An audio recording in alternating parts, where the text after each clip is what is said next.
조국 후보자 관련해서 뭐 오늘 임명 여부가 결정된다는 관측이 많이 나오고 있습니다. 이제 뭐 핵심은 검찰 개혁이 어떻게 좀 제대로 이루어질 수 있느냐 이 부분이겠죠. 그러니까 여러 가지 딜레마 중에 그 변수가 그게 제일 큰 것 같습니다. 관련된 얘기를 경희대 미래문명원 후마니타스 칼리지 교수님 김민윤 교수 나와 계십니다. 좀 아이고 이게 이름이 길어가지고 예. 네네. 안녕하세요. 네, 반갑습니다. 예, 김민윤 네. 교수님 스튜디오에 모셨고요. 검찰 개혁과 관련된 얘기를 좀 나눠볼 건데요. 이번 그래야 되죠? 사태를 네. 특히 이제 뭐 여러 가지 과정이 있었지만 마지막에 그 인사청문회 종료 직전에 조국 후보자의 부인을 기소를 했단 말이에요. 그렇죠.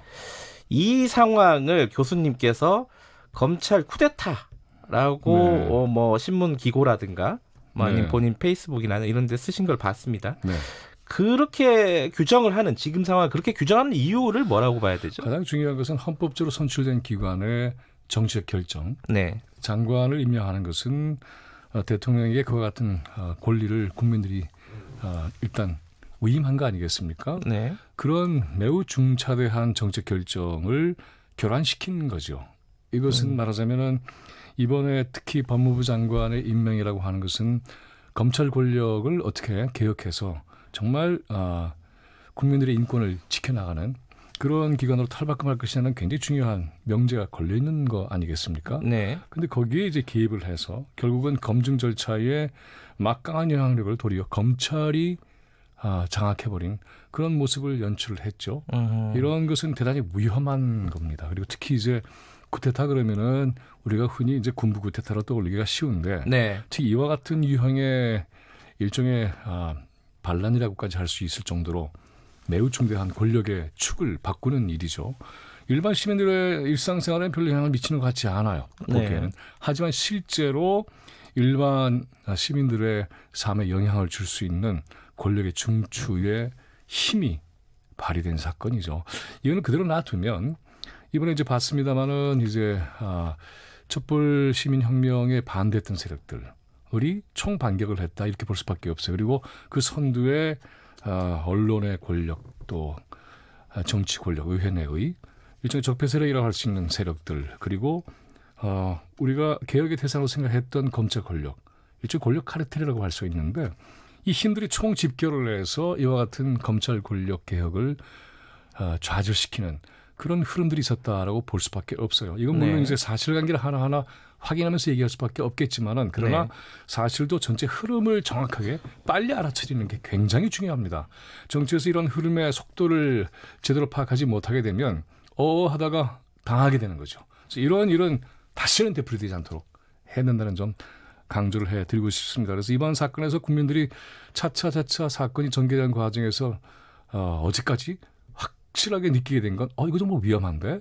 그리고 이제 도처에서 검찰 권력이 과도하게 개입했다라는 그런 비판과 분석이 나오고 있죠. 근데 이것은 과도하다라는 얘기를 할 것이 아니라 이렇게 하면 안 되는 위법적인 행위를 한 거죠. 그래서 이것은 헌법적으로 만들어가야 할 민주적인 검찰 권력 그리고 민주적 통제하에 들어가야 될 검찰 권력이 그 경계선을 넘었다. 이것은 당연히 진압하고 제어해야 할 그런 과제가 됐다. 그런 점에서 보자면 이제 이러한 과정에서 가장 크게 동격당했던 장본인이 바로 법무부 장관 내정자 조국 후보자라고 할 수가 있어요. 그래서 이런 과정을 통해서 역시 검찰 권력은 정말 절대적으로 필요하겠구나라고 하는 것을 확인하게 됐고요. 검찰 권력 개혁이 그렇죠. 네, 검찰 권력 개혁이 절실하게 된 거죠. 그리고 그 주체는 역시 애초에 문재인 대통령이 구상했던 방식으로 조국 내정자를 중심으로 해서 이 검찰 권력의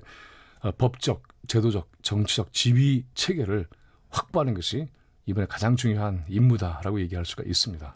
그러니까 정치에 검찰이 과도하게 네. 개입한 걸 넘어서서 위법적인 행위까지 했다. 네, 그렇죠. 그 위법이라는 건 어떤 걸 이런 말씀하시는 거죠. 거죠? 헌법적인 질서에서 보면은 선출기관의 의지는 국민들의 정치적 의지입니다. 네. 근데 비선출기관인 행정부에 속할 수밖에 없는 검찰이 바로 이러한 선출기관에 담겨져 있는 국민들의 정책 의지를 결란시킨다고 한다면은 네. 기본적으로 헌정 질서를 문란하게 하는 그런 거죠.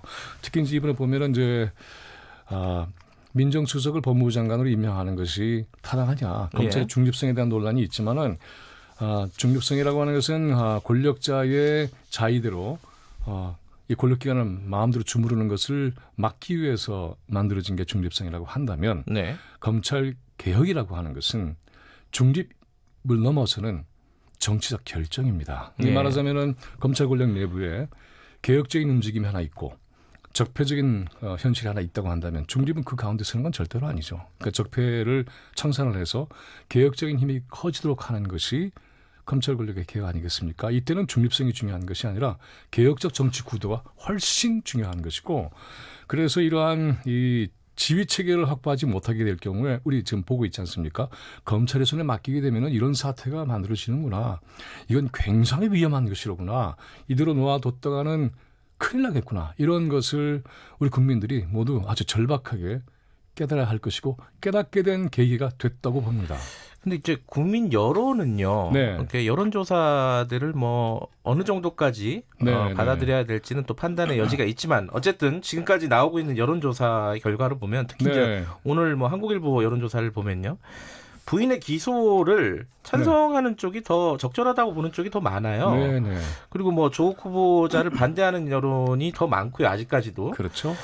이 부분들은 또 고려를 해야 되는 거 아니겠습니까? 제가 또 정치학자이기도 해요. 네네. 여론조사라고 하는 것이 갖고 있는 함정도 있고요. 그것이 네. 이제 일정하게 반영하는 민심의 흐름도 있습니다. 네. 근데 이번에 보면 한 달 이상을 언론이 거의 맹폭격하다시피 정보를 쏟아냈고 네. 그다음에 조국 후보자를 공격하는 쪽으로 거의 일방적으로 언론의 구도가 만들어졌죠. 네. 이런 가운데서도 그 정도의 지금 보면 1m의 이 통계 조사를 보면 한 4.5%에서 5% 정도의 차이를 보이고 있죠. 그러니까 네. 추세로 보면 상당히 찬성이 추세적으로는 성장해 온 것이고요. 청와대 청원의 흐름도 보면은 임명해라 하는 게 70만이 벌써 넘었고요. 그다음에 윤석열 검찰총장 처벌해라 하는 것도 40만이 넘었어요. 이것도 이제 말하자면 언론이 보도하지 않는 그런 민심의 흐름이라고 하는 것도 주목할 필요가 있습니다. 그리고 뿐만이 아니라 여론이라고 하는 것이 일방적인 정보를 엄청나게 대량 살포한 상태에서 만들어진 그런 이 여론의 판단이기 때문에 그것도 굉장히 조심스럽게 봐야 할 것이고요. 만약에 이와 같은 문제에 대해서 반증 취재도 하고 그리고 이 후보자 자신의 해명도 정확하게 공정하게 보도를 했다고 한다면 아마 국민들은 이 현실에 대해서 보다 명료하게 판단할 수 있었을 거예요. 그래서 이런 점에서 보자면은 이번 사태에서 언론이 책임져야 될 내용들이 굉장히 많다. 김경대의 최강 시사는 그렇게 하지 않았다고 봅니다. 지금의 이제 국민 여론이 그렇게까지 공정하게 조사된 것은 아니다. 지금 언론 상황을 보면 이런 말씀이신 거죠? 그리고 또 하나 이제 중요한 것은 뭐냐면 당장 지금과 같은 여론만 보고서 판단할 것이 아니라요. 여론은 이제 끊임없이 정치 민심은 요동치고 변하게 되어 있잖아요. 네. 만약에 검찰 개혁이 본격적으로 들어가게 된다고 한다면 그리고 그 결과를 하나씩 지켜보고 현실을 느끼게 된다면 역시 그 여론의 내용물도 대단히 달라질 것이라. 라고 저는 보고 있습니다. 지금 말씀하셨지 않습니까? 네. 조국 후보자를 지명을 해서, 그러니까 임명을 해서 검찰 개혁을 이뤄야 된다. 지금의 시대적인 과제가 그것이다. 이런 취지 말씀하셨는데, 근데 이제 또 반론은요. 조국 후보자가 지금 임명이 되면은 가족들이 계속 수사를 받을 것이고, 그렇죠. 본인한테도 또 어떤 칼날이 올 수도 있어요. 아직까지는 뭐 미지수지만. 근데 그런 상황에서 법무부 장관이 어떤 개혁의 그 키를 질 수가 있느냐. 염려하죠. 그런데 한편으로 보면 이 사건의 수사 과정과 흐름과 내용이 순수한 수사가 아니라는 게 하나씩 판명이 될 거라고 저는 봐요. 그리고 실제로 내용을 이렇게 열어보면 더 이상 이 기소가 유지가 되기가 굉장히 어려울 것이다라고까지도 저는 보고 있습니다. 50여 개의 영장을 발부를 해서 고강도의 수사를 펼쳤는데 결국 문제의 초점은 표창장 하나로 달랑 나와버렸죠. 네. 여기에 대한 논란이 있긴 합니다만 그 정도 가지고 이 기소가 유지될 수 있을까? 그리고 사실은 원본을 가지고 허위 문제를 따져야 되는데 원본을 검찰이 갖고 있는 것도 아니고요. 그다음에 네. 동양대의 총장과 정 교수의 대화의 핵심은 이 표창장 직인의 위임과 전결 여부가 논쟁이었습니다. 네. 그런데 이것을 위조로 금방 옮겨가게 되는 것은 곤란한 것이죠. 직무 분담에 대한 문제였지. 네. 위조로 직접 들어가게 되는 것은 굉장히 허약한 근거를 가지고 이 사건에 접근을 했다. 네. 이런 점에서 보면 하나하나 여기에 대해서 국민들이 이건 뭐지라고 들여다보고 있기 때문에 뿐만이 아니라 최근에 보면은 과거와는 달리 노무현 대통령 때하고 굉장히 달라진 점이 페이스북이라든가 이런 SNS에 이 탐색 보도, 특히 이제 뉴스타파 같은 경우도 탐색하고 예. 이렇게 하는데 이 활동이 어마어마해요.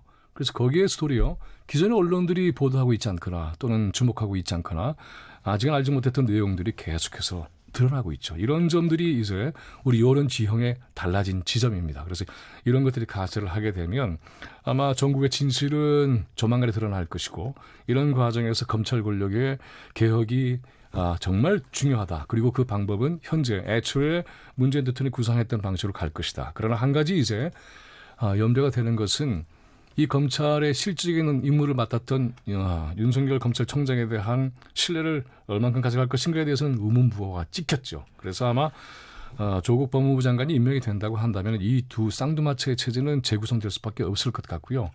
그런 과정에서 정말 정작 검찰개혁에 저항하고 있는 세력이 누구인가도 이번에 아마 분명하게 드러나려고 봅니다.